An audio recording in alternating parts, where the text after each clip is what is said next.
I used to believe the biggest threat to my financial stability was the economy, bad luck, or the kind of life curveballs everyone warns you about but no one prepares you for. But I was wrong, painfully wrong, because the real danger wasn't the world outside, it was the people closest to me. And if you've ever had family members who treat your success like it belongs to them, then maybe you already know where this story is heading. But trust me, you don't know the whole picture. Before we begin, tell me something in the comments. Has your own family ever pushed you past your financial or emotional limits? And if you enjoy stories that dive into real-life drama and hard-earned lessons, don't forget to like the video and subscribe, it helps more than you know.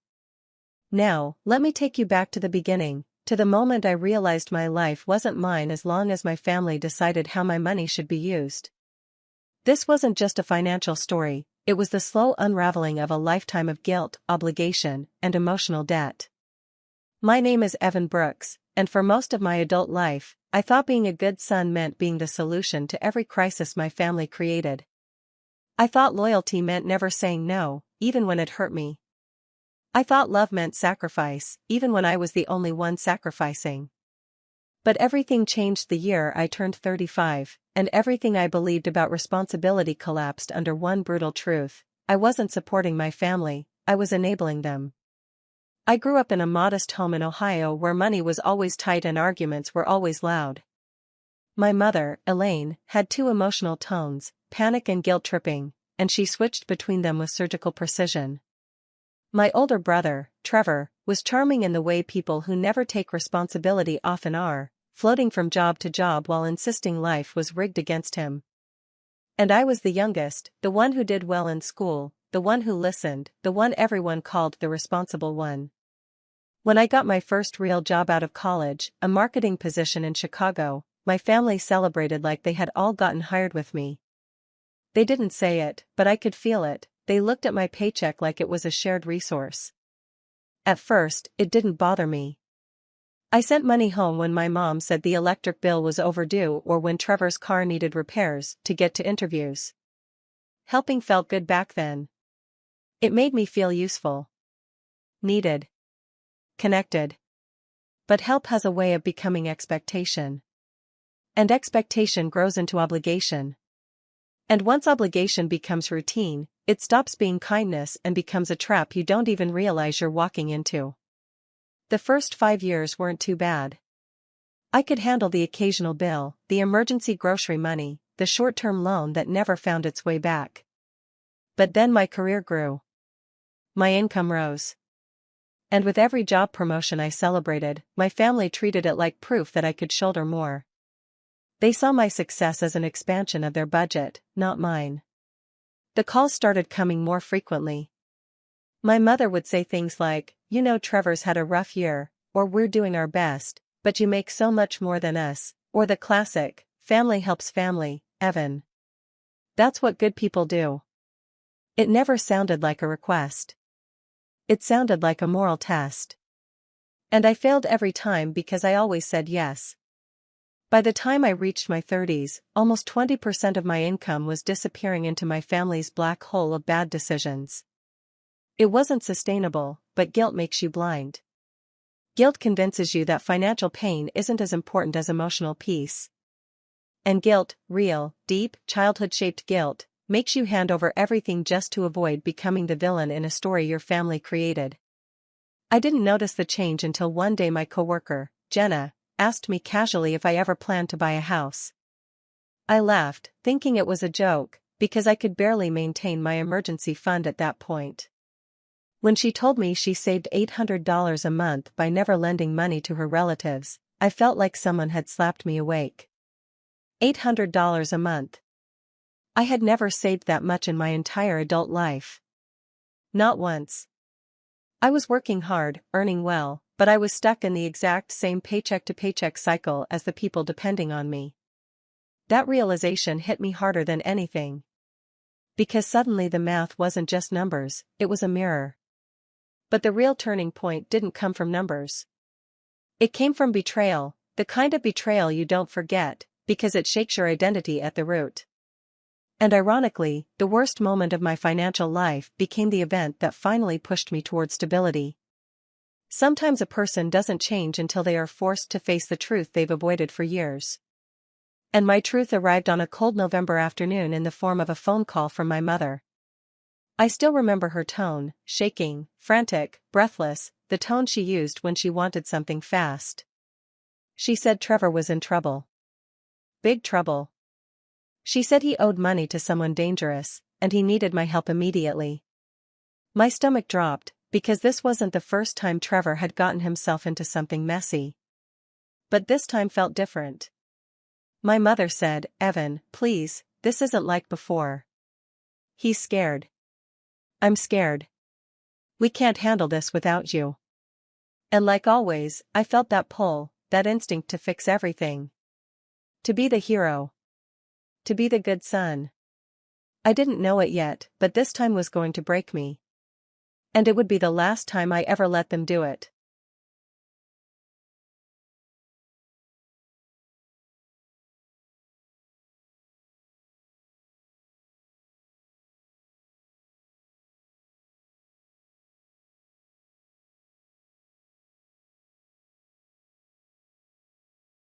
I drove to my mother's house that evening with a cold feeling in my chest, the kind that warns you something isn't right long before you see the damage.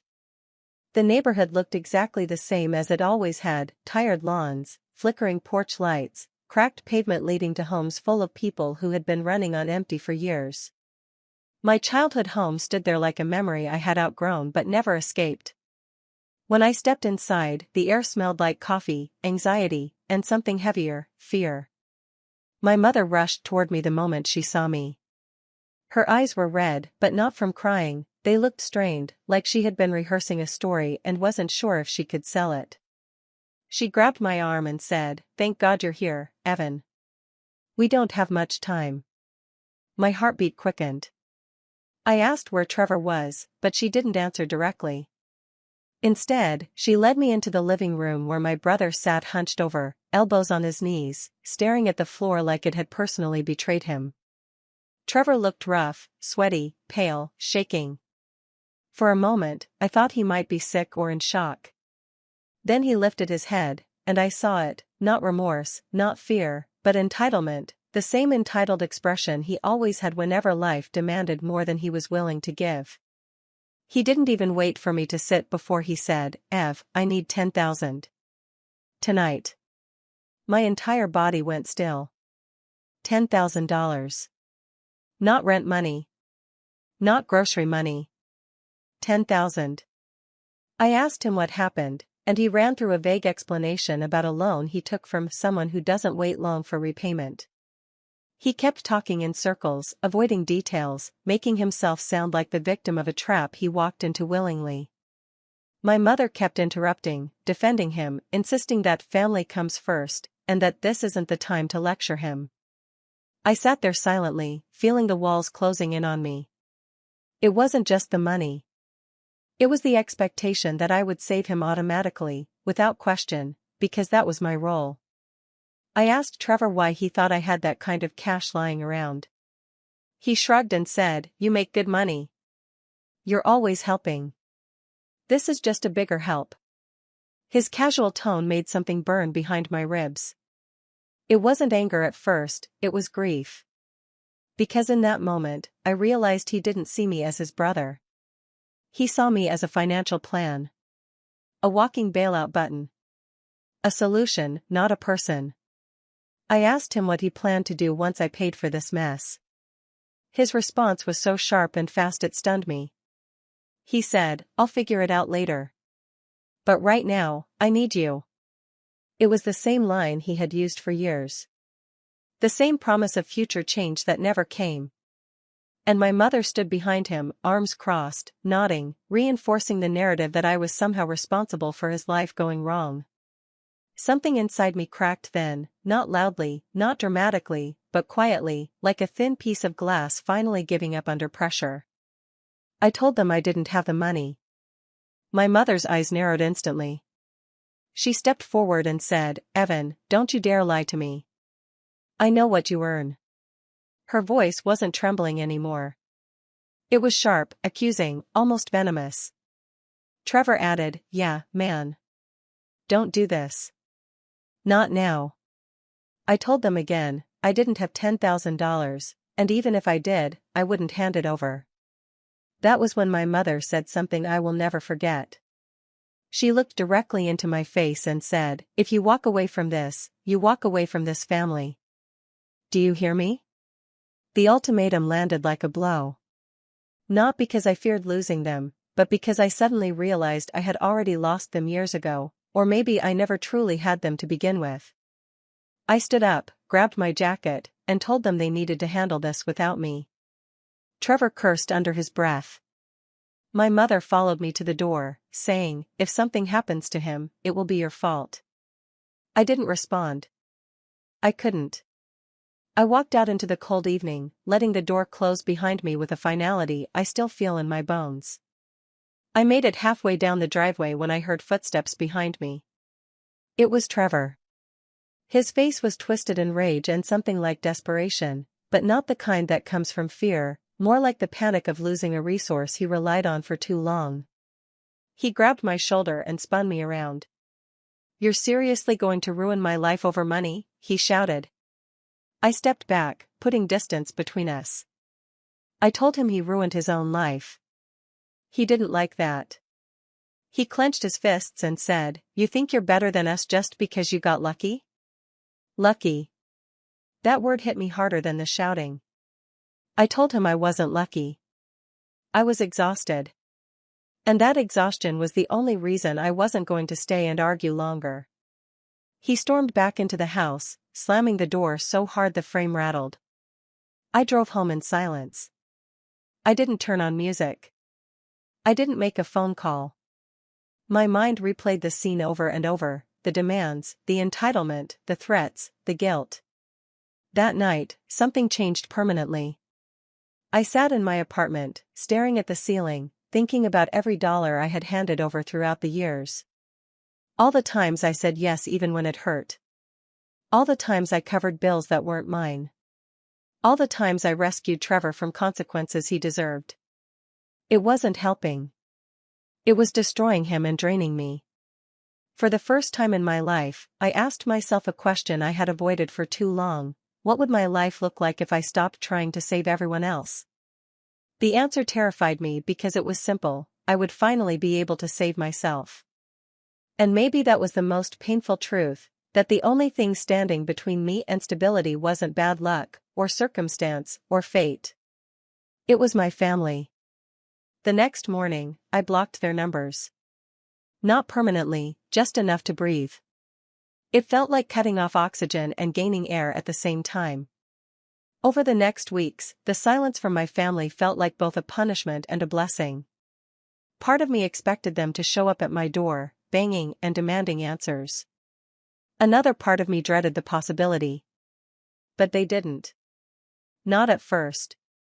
Instead, something else happened, something I didn't expect at all. I noticed my bank account changing. For the first time ever, it wasn't draining. It was growing.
I didn't understand the impact until I saw the numbers clearly.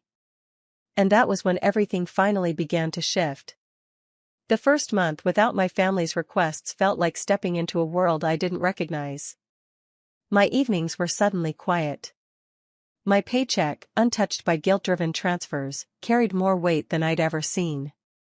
I didn't know what to do with the extra money at first, save it, spend it, or sit in awe of it, but the strangest feeling was realizing how little control I'd ever had over my own life.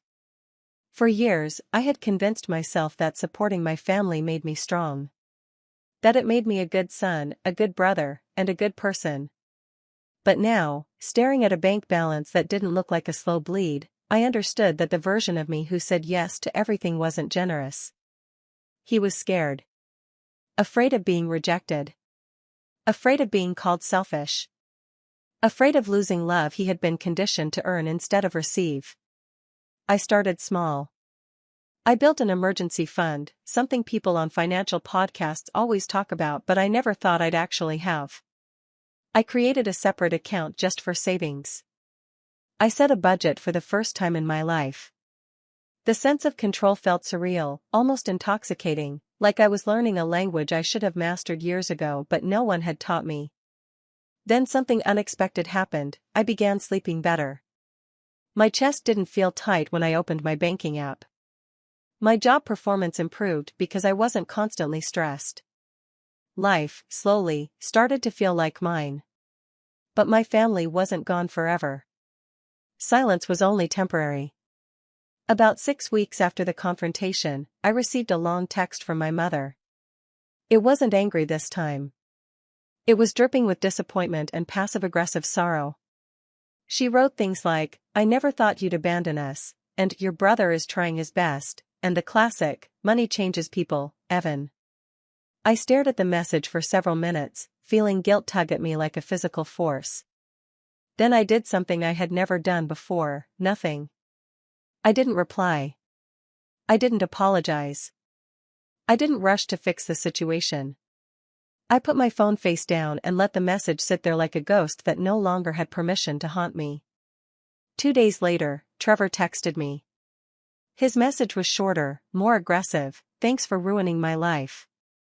But when I didn't respond, he sent another message that revealed the truth: they never came after me. It was all talk. The moment I read that line, my stomach dropped. The danger, the urgency, the fear, it had all been exaggerated, maybe even fabricated, to pressure me into handing over the money. All that panic, all that emotional manipulation, all that guilt, for nothing more than a bluff. The betrayal hit deeper than anything before. Not because they lied. But because they didn't think twice about putting me through that kind of fear. Part of me wanted to drive back to their house and unleash years of anger.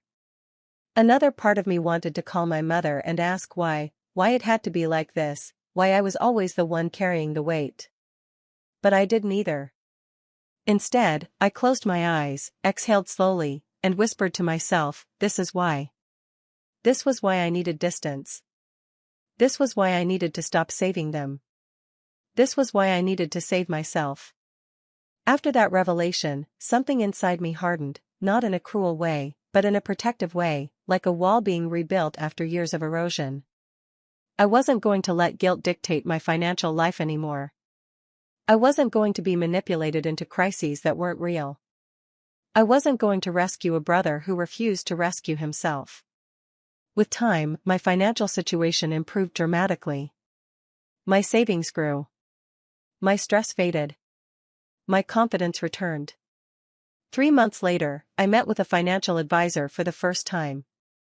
He looked over my income and expenses, then said something that almost made me laugh. "You should have been in a great financial position years ago. You earn well. You don't overspend. The only issue was, whatever this monthly drain was." I didn't explain it. I didn't need to. All I said was, "That chapter is closed." But life has a way of testing your resolve. My test came sooner than expected. One Sunday afternoon, after nearly 4 months of silence, my mother showed up at my apartment unannounced. I opened the door and saw her standing there with a look I couldn't read, part guilt, part pride, part something else entirely. She said, "Evan, can we talk?" I hesitated, but eventually stepped aside and let her in. She sat on my couch, smoothing the wrinkles in her coat like she was preparing a speech.